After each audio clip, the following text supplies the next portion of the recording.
Product rule of integration. तो ये इसको हम इंटीग्रेशन बाय पार्ट्स कहते हैं। एक ऐसी सिचुएशंस पे अप्लाई होता है, ऐसी सिचुएशंस पे देखें क्या लिखा हुआ है, x cos 3x, तो एक अलजेब्रा है, उसके साथ एक ट्रिग्नोमेट्रिक है। आगे देखेंगे x square cos 2x, again algebra है, उसके साथ एक ट्रिग्नोमेट्रिक है। सही है। अब मैं जो बातें बता रहा हूँ उसको प्लीज गौर से सुनिएगा। पहले मैं पहले पेज पे यहाँ पे लिख रहा हूँ। सही है। मैंने यहाँ पे लिखा है आइलेट। आइलेट क्या रिप्रेजेंट करता है? एक ऑर्डर को रिप्रेजेंट करता है। Inverse trigonometric, L is logarithmic, A is algebraic,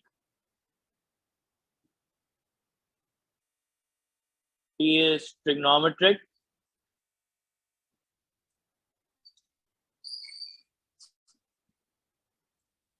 and E is exponential। सही है। हमेशा जब भी आप सवाल को सॉल्व कर रहे होंगे तो उसमें दो तरह के एक्सप्रेशंस आपको नजर आएंगे यूजुअली। सही है। वो इन कैटेगरीज में फॉल करेंगे। हम कहते हैं कि the first in this category, Usman सुन ले, the first in this category in this list is called U. The second is called V dash। सही है। आपके पास जब क्वेश्चन आएगा तो आप आइडेंटिफाई करेंगे कि भाई कौन सी दो कैटेगरीज हैं। पहली वाली को आप यू कहेंगे। सही है। जो इस ऑर्डर में पहले आ रहा होगा उसको यू कहेंगे, और जो सेकंड आ रहा होगा उसको वी डैश कहेंगे। सही है। अभी थोड़ा सा कंफ्यूजिंग लगेगा, जस्ट होल्ड ऑन, मैं एक क्वेश्चन करूंगा तो आपको समझ आएगा। फिर व्हाट इज द फॉर्मूला?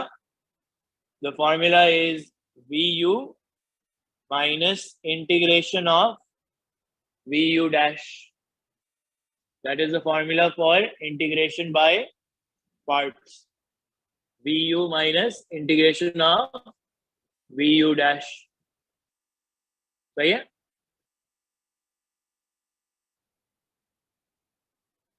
कहता है x cos 3x, तो पहले तो आप लिखें आइलेट। उसमें पहला जो है, इसमें आप क्या क्या नजर आ रहा है आपको? एक अलजेब्रिक नजर आ रहा है और एक ट्रिग्नोमेट्रिक नजर आ रहा है। The first in this order is called U and the second is called V dash। सही है। तो U क्या हो जाएगा? U हो जाएगा x, V dash क्या हो जाएगा? cos 3x हो जाएगा।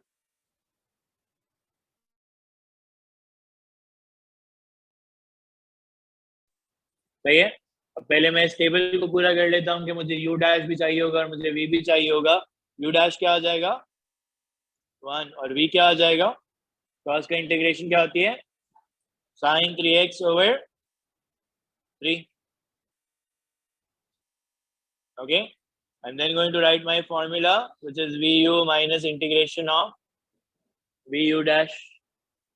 फिट करता हूँ इस फॉर्मूला के अंदर। sin 3x over 3, U is x,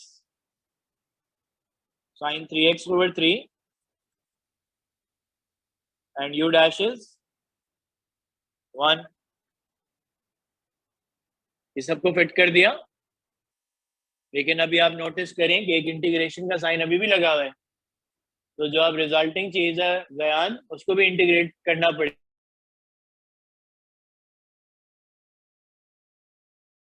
जाएगा बताओ, इसकी इंटीग्रेशन क्या हो जाएगी? sin 3x की माइनस cos 3x, वैसे ही नीचे एक 3 था तो एक और 3 से मल्टीप्लाई हो जाएगा and I'll get this। ये बनेगा x sin 3x over 3, और एंड में जाके जो है वो आप एक प्लस सी लगा देंगे।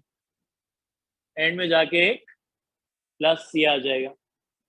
हुज़ैफा का है। पहले देखें, पहले क्या करेंगे? आइलेट लिखेंगे। कौन से दो हैं अब?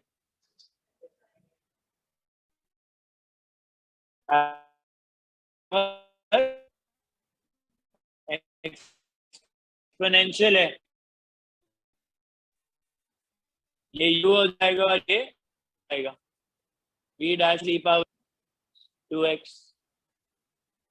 u डैश क्या हो जाएगा 2x हो जाएगा, v क्या हो जाएगा x डिवाइडेड बाय 2। फिर फॉर्मूला लिखूंगा क्या, तो ये फॉर्मूला जो है वो जैसे मैंने प्लीज लिखा है उसी तरह याद, फॉर्मूला शीट में जरूर लिखा होता है। क्या लिखा होता है, ये जो आपकी स्क्रीन पे जो आपके चैप्टर के स्टार्ट में लिखा हुआ है, this is more difficult to understand, it's going to be written like this on the formula sheet. सही है?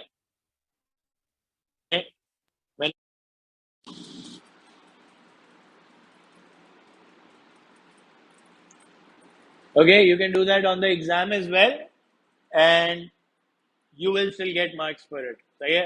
एंड में आप as long as आपने जो है वो सबको एक साथ लिख दिया तो मार्क्स आपको मिलेंगे u equals to x। सही है? फिर से मैं एक काम करते हैं, आईलेट लिख लेता हूँ यहाँ पे, आईलेट जनरली वो एक्सप्रेशन सेम ही रहता है। और v डैश क्या हो जाएगा e power 2x, u dash कितना हो जाएगा 1 और v कितना हो जाएगा e power 2x divided by 2। फिर से सही, फॉर्मूला लिखूं पहले मैं, V U minus integration of V U dash, मैंने ब्रैकेट लगाया, V U e power 2x over 2 into x minus integration of e power 2x divided by 2 into 1। Okay, अब बताओ आगे, कशिश आगे क्या करेंगे? Brilliant idea, why didn't everyone ever think of that? Solve simple integration है, यहाँ पे बता रहे हैं। सही है, तो मैं अंदर लिख लेता हूँ x ई पावर 2x ओवर 2 माइनस ई पावर 2x 2 इंटू 2। सही है, एक और दफा 2 से डिवाइड हो जाएगा क्योंकि पावर में जो है वो 2x लिखा हुआ था। सही है, तो इसकी अल्टीमेट इंटीग्रेशन क्या बन गई, अगर मैं सब कुछ एक साथ लिख दूं आप तो क्या बनी, एक्स स्क्वायर ई पावर 2x ओवर 2 ब्रैकेट को खोलें माइनस एक्स ई पावर 2x ओवर 2 प्लस ई पावर 2x ओवर 4 और एंड में प्लस सी लगा दिए एक। फाइनल क्वेश्चन, तो this one says ln x। अब प्लीज कोई मुझे ये ना बताए कि इसकी इंटीग्रेशन 1 ओवर x होती है, नहीं होती, डिफरेंशिएशन 1 ओवर x होती है। 1 ओवर x की इंटीग्रेशन ln x होती है, ln x की इंटीग्रेशन मैंने आपको नहीं पढ़ाई, क्यों? क्योंकि ln x जो इंटीग्रेट होता है वो इंटीग्रेशन बाय पार्ट से ही होता है, उसके अलावा नहीं हो सकता। सही है, ln x जो इंटीग्रेट होता है वो इंटीग्रेशन बाय पार्ट से ही होगा सिर्फ। ओके, अब मुझे बताएं कि how do I do integration by parts. यहाँ पे तो सिर्फ एक लोगैरिथमिक नजर आ रहा है, दैट्स ln x e की power x।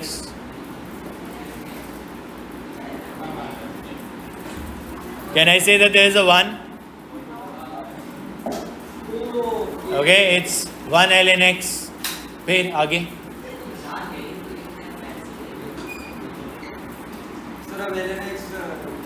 Can I say that it's x power 0? Okay, can I also say that 1 can be written as x power 0?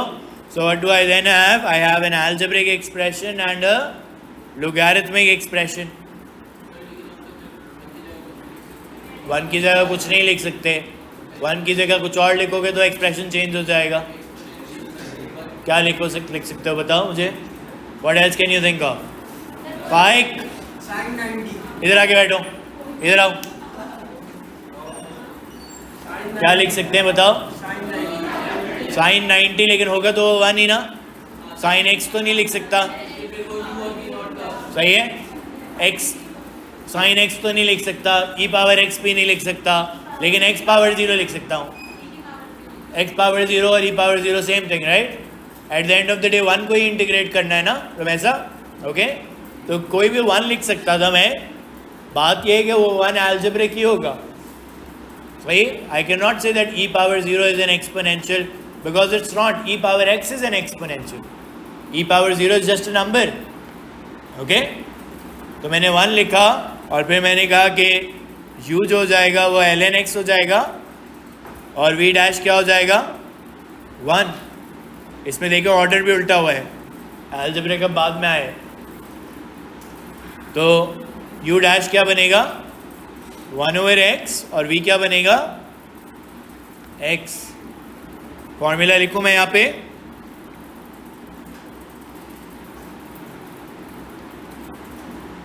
Okay, x ln x minus integration of 1/x into x. ये ख़त्म हो जाएगा. x ln x minus integration of 1 which is x ln x minus x plus c. This is a very common question on the exam.